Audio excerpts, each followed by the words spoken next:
Hello दोस्तों, नमस्कार। आज की वीडियो है हमारी PA-17 के बारे में, जो कि एक SPM मंथली रिपोर्ट होती है, जो कि हमारे हेड ऑफिस को जाती है एसओ की तरफ से। हर महीने के फर्स्ट तारीख को पिछले महीने का डाटा जाता है, तो इसको बोलते हैं PA-17। इसका जिक्र हमारी पोस्टल मैनुअल पार्ट 6 नहीं, पोस्टल मैनुअल 6 पार्ट 3 रूल 55 शायद, हाँ, इसी में दिया गया है। तो जाके आप चेकआउट कर सकते हैं उसको, अगर आप रूल इसका जानना चाहते हैं। तो अभी मैं आपको बताऊंगा कि ये PA-17 का फॉर्मेट क्या होता है और इसमें क्या क्या चीज़ें डालनी पड़ती है और कहाँ से हम चीज़ों का जानकारी ले सकते हैं। तो जो ये PA-17 का फॉर्मेट आप देख रहे हैं, ये मैं आपके टेलीग्राम के चैनल पे डाल दूँगा अपने, जिसका लिंक डिस्क्रिप्शन में मैं रखूँगा। वहाँ से जाके आप इसकी वर्ड फाइल को डाउनलोड कर सकते हो। तो अभी इसमें आप देखिए, सबसे ऊपर है हमारा मंथ। ये मैंने नवंबर के मंथ का बनाया था। चूँकि मैं अपने एक सिंगल हैंडेड पोस्ट ऑफिस में अभी पोस्टेड हूँ, तो उसकी ही डिटेल मैं आपको दिखा रहा हूँ कि क्या क्या डिटेल इसमें डाल दी जाती हैं। तो सबसे पहले आपको अपना PA-17 का मंथ लिखना पड़ता है, कौन से मंथ का है। फिर आपका balance of the month, opening balance लिखना पड़ता है कि उस मंथ के शुरुआत में आपका पहले दिन में आपका ओपनिंग बैलेंस क्या था। फिर आपको मिनिमम और मैक्सिमम बैलेंस का जानकारी देनी पड़ती है कि आपके पोस्ट ऑफिस का जो मिनिमम बैलेंस ऑथराइज क्या है और मैक्सिमम बैलेंस ऑथराइज क्या है। ठीक है जी। तो मिनिमम मैक्सिमम बैलेंस हो गए। और इसमें एक क्या नाम है, सॉरी, क्या बोलते हैं इसको, पोस्टेज स्टैंप का भी दिया गया था, बट मेरे को आइडिया नहीं है कि हमारे पोस्ट ऑफिस में कितना इसको ऑथराइज लिमिट की गई है स्टैंप की, तो मैंने इसको खाली छोड़ा है। और बाकी उसके बाद आप अपने एसओ का नाम लिख सकते हैं। मैं XYZ कर रहा हूँ ताकि लोगों को पता ना लगे मैं कौन से पोस्ट ऑफिस में पोस्टेड हूँ। उसके बाद आपने जितने भी वर्किंग डे है उनकी एक लिस्ट बनानी है डेट के हिसाब से। देन आपका कैश रिसीव इन लाख, मतलब उस दिन आपको कितना कैश रिसीव हुआ, या एसओ से या बीओ से या कैश ऑफिस से या बैंक से, जहाँ से भी आपका कैश का लेन देन होता है, उन सब का कंसोलिडेट बताना पड़ता है यहाँ पे कि कितना उस मंथ के उस दिन में आपको रिसीव हुआ।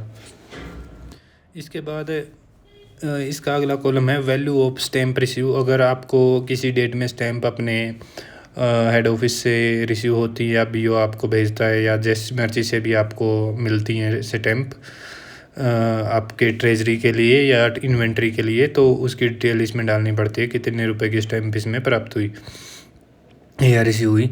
फिर इसके आगे है कैश रेमिटेंस, मतलब उस डेट को आपने कितना कैश भेजा या नहीं भेजा। जैसे मैंने इस तारीख 13 तारीख में इतने रुपए भेजे थे, तो वो डाल दिए मैंने। उसके बाद है वैल्यू ऑफ स्टैम्प रेमिटेड। अगर आप किसी बीओ में स्टैम्प भेज रहे हो, या आप कोई मतलब ऐसा एसओ है जो दूसरे एसओ में भी स्टैम्प भेजता है, मेरे को आइडिया नहीं है कि ऐसा भी कोई एसओ होता है या नहीं होता है, क्योंकि मेरा मैक्सिमम टाइम सिंगल हैंडेड या डबल हैंडेड में ही कटा है, जो मेरे 6-7 साल हैं। तो मेरे को इस बात की इतनी नॉलेज नहीं है। बाकी मैं जो आपको बता रहा हूँ उस बात की नॉलेज मेरे को है, जो मैं आपको बता सकता हूँ। तो उसके बाद हमारा कॉलम है बैलेंस ड्यू टू पीओ, मतलब उस दिन के, मतलब 1 तारीख में आपका क्लोजिंग बैलेंस क्या था, ये आपने इसमें लिखना है। इसके बाद है चेक इन हैंड। अगर आपके पास कोई चेक है स्टैंडिंग में क्लियर करवाने के लिए, तो उसका आप डिटेल डालोगे यहाँ पे। उसके बाद है कैश इन हैंड, मान लो आपका क्लोजिंग बैलेंस कुछ था और उसमें कुछ पार्ट ऑफ कैश भी था, तो पार्ट ऑफ कैश माइनस करके आप इसमें लिख सकते हैं कैश इन हैंड। ठीक है। उसके बाद है पोस्टेज स्टैंप इन आरएस, मतलब उस डेट को आपके पास जो पोस्टेज स्टैंप आपके इन्वेंट्री में है, बैलेंस है, उसका कितना टोटल बनता है वो डालना आपने। वैसे ही रेवेन्यू स्टैंप का, वैसे ही बाकी जो रेवेन्यू स्टैंप और पोस्टल स्टैंप को छोड़ के बाकी जो भी स्टैंप बच गई उनका हम अदर स्टैंप में डाल देंगे। वैसे ही जैसे आपका कैश अगर मैक्सिमम लिमिट से ऊपर जाता है, तो आपको लायबिलिटी क्या थी उस दिन की वो डालनी पड़ती है इसके अंदर, कि ये लायबिलिटी हमारी थी इसलिए हमने कैश रखा। उसके बाद सिग्नेचर का ऑप्शन है। ये था कि हमारा फॉर्मेट क्या है PA-17 का और क्या क्या इसमें हम फिल करना है। तो अब इसके 2 तरीके हैं, या तो आप इसको डेली की मतलब हर दिन की फ़िगरें इसमें अपडेट करते रहें, जब भी आप डे एंड करेंगे डेली इसमें फ़िगरें अपनी अपडेट कर देंगे। दूसरा, अगर आप कभी की डिटेल चेक करना भूल गए हैं या फिर आप चाहते हैं कि मैं एक ही दिन में पूरे महीने का बनाऊँ, तो उसके लिए आप कुछ रिपोर्टें हैं जो आप देख सकते हैं, उसकी मैं जानकारी आपको आगे दूंगा थोड़ा। और इसका मैं तो बोलूँगा कि अगर आप डेली इसको अपडेट कर सकते हैं तो द बेस्ट रहेगा। बाकी इसमें कुछ जानकारियाँ मंथली निकलेंगी आपकी रिपोर्टों में, कुछ आपको डेली बेसिस की तरफ से देखनी पड़ेंगी। तो आप रिपोर्ट के सेक्शन में जाके कैश रेमिटेंस का देख सकते हो कि कैश आपने पूरे मंथ में किस किस को भेजा। तो जो रेमिटेंस का हमारा कॉलम था वो आप एक साथ में ही पूरे महीने का देख सकते हो। वैसे ही आप स्टैम्प रेमिटेंस का भी देख सकते हो। तो कैश रेमिटेंस में जाएंगे, आप कौन सी डेट से कौन सी डेट का आपने चेक करना है वो डालेंगे, इसमें जनरेट करेंगे तो आपके पास रिपोर्ट आ जाएगी। इसको देख के आप अपना PA-17 भर सकते हैं। ये था हमारा कैश रेमिटेंस का। इसी तरीके से आप रिपोर्ट में जाके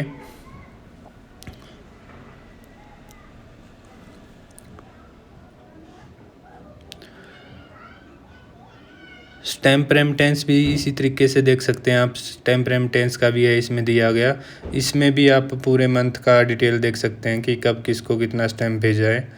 बाकी जो है कैश रिसीव का, वो आपको डेली बेसिस की आपकी TC भी जनरेट करनी पड़ेगी, तब भी आप देख पाएंगे। इसलिए मैं बोल रहा था कि जो है एवरी डे अगर आप उसको अपडेट करते रहेंगे PA-17 को, वो आपके लिए बहुत बेहतर एक तरीका रहेगा इसको करने का। वैसे ही कैश बैलेंस का भी आपको डिटेल पूरे महीने की निकल जाएगी इन्हीं रिपोर्टों से। तो इसको देख के आप जो कैश बैलेंस मैंने बताया था कि बैलेंस ड्यू एट PO, वो यहाँ से देख के भर सकते हैं पूरे महीने का। इसमें ओपनिंग बैलेंस और क्लोजिंग बैलेंस दोनों आपके पास आ जाएंगे। ठीक है, तो अब था हमारे पास वैल्यू ऑफ स्टैम्प रिसीव्ड और कैश रिसीव्ड। ये आपको डेली बेसिस की DTR या फिर DTR बोलूँ या फिर TCB जनरेट करनी पड़ेगी, उसी में जाके आप चेक कर पाएंगे। कैश रेमिटेंस का आप पूरे महीने का निकाल सकते हो, स्टैम्प रेमिटेंस का आप पूरे महीने का निकाल सकते हो, बैलेंस भी पूरे महीने का आ जाएगा एक साथ। बाकी रह गई स्टैम्प का बैलेंस। स्टैम्प का बैलेंस के लिए भी वहाँ पे अपने IT 2.0 में एक रिपोर्ट निकलती है। IT 2.0 में स्टैम्प बैलेंस की भी रिपोर्ट है, बट उसमें फिर आपको सारी स्टैम्प आ जाएंगी। अगर आप डेली स्टैम्प पे सेल करते हो तो उस पर्पज़ के लिए ये थोड़ा सा आपके पास डिफ़िकल्ट टाइप का हो जाएगा। बट अगर आप कभी कभी स्टैम्प सेल करते हो तो उसके लिए तो ये अच्छा है। बट इसमें जैसे मैंने रिपोर्ट निकाली तो मैंने एक्सेल फाइल में उसको डाउनलोड किया, उसके बाद आपको इसको फ़िल्टर करना पड़ेगा कि कौन सी स्टैम्प का बैलेंस आप देख रहे हो। जैसे रेवेन्यू स्टैम्प का आपने देखना है, उसमें एक कॉलम था कि रेवेन्यू स्टैम्प का है, तो रेवेन्यू स्टैम्प का इजीली देख पाओगे आप इसमें। बट जो है पोस्टल स्टैम्प और सर्विस स्टैम्प का, उसमें थोड़ा आपको कैलकुलेशन इसमें ज़्यादा करनी पड़ेगी। तो रेवेन्यू स्टैम्प का तो जैसे सीधा सीधा आ गया है, वैसे ही आप पोस्टल स्टैम्प और सर्विस स्टैम्प का भी निकाल सकते हो। बट उसमें जैसे कई टाइप की हमारे पास पोस्टेज स्टैम्प होती हैं, जैसे 1 रुपये, 2 रुपये, 3 रुपये, तो वो टोटल करना पड़ेगा आपको एक एक दिन का करके, तभी आपको टोटल वो पता लग पाएगा ना। जैसे इसमें 3 टाइप की स्टैम्प है मेरे पास, तो 3 दिन का, ये मतलब 3 फिगर इकट्ठी करूँगा तो 1 दिन का बनेगा, तो इस हिसाब से आपको कैलकुलेट करना पड़ेगा। ये थोड़ी कैलकुलेशन टिपिकल रहेगी। इसमें आपको ऐसी दिक्कत आएगी, अगर आप डेली स्टैम्प सेल कर रहे हैं तो एक दिन आपका बैलेंस कुछ होगा, अगले दिन कुछ होगा। बट मेरे पास जो है स्टैम्प मतलब बहुत ही रेयरली सेल होती हैं। मैक्सिमम टाइम मैं कैश इकट्ठा रखता हूँ और महीने के लास्ट में या किसी एक दिन मैं चूज़ करता हूँ जब उसको सेटल करने के लिए, तो मैं एक ही दिन में उनको सेल करता हूँ, बाकी मैं उसको कैश में ही काउंट करता रहता हूँ। मैं तो ये तरीका अपनाता हूँ, आप अपने कन्वीनियंस के हिसाब से अपना तरीका अपना सकते हैं। होपफुली इस वीडियो से आपको कुछ ना कुछ नॉलेज मिली होगी। अगर ये वीडियो आपके लिए हेल्पफुल रही हो तो प्लीज़ मेरे चैनल को लाइक करें, मेरी वीडियो को लाइक करें और चैनल को सब्सक्राइब करें, और इस वीडियो को शेयर करें ज़्यादा से ज़्यादा अपने भाई बंधुओं के लिए, ताकि उनको भी इसका फ़ायदा मिले।